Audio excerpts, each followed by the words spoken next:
Well, never underestimate people power and up against the top end of town. For 5 long years, these families have been stuck in a battle with developers, pouring their life savings into the Aussie dream that was never built. They stayed strong, together, and won. It's been a long and winding road.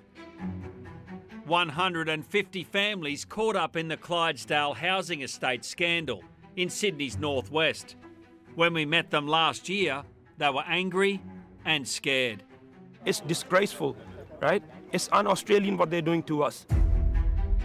Yeah, where is the land? Where is the home?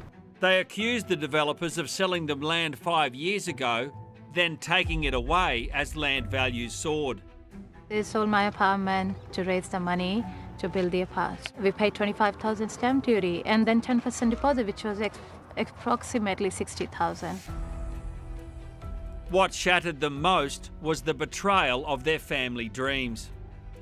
I'm planning to build a beautiful single-story house for a family of 4, my wife and 2 kids. Who was going to live there, Jinsey? Yeah, so me, my husband and 2 beautiful sons.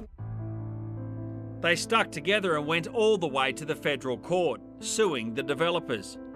In a special investigation, A Current Affair exposed the painful paper trail and how these families felt they were treated like second-class citizens. Multiple companies and shelf companies were involved. The new owners of the land, who had their finance arranged by Ray White Capital, stood to make millions. People power won. The families may not have their land and have been set back years, but they will receive a significant cash payout after settling their lawsuit.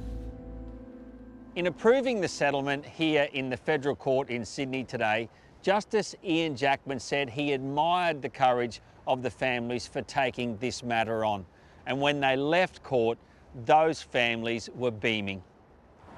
Yes.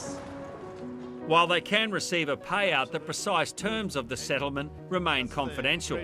Their lawyer, Robert Ishak, spoke to A Current Affair on their behalf.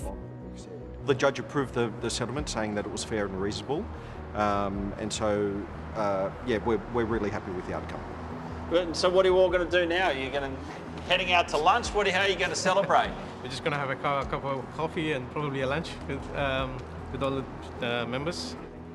The developers will now try and sell the land again, while these families can get on with their lives with at least something to show for 5 years of heartache.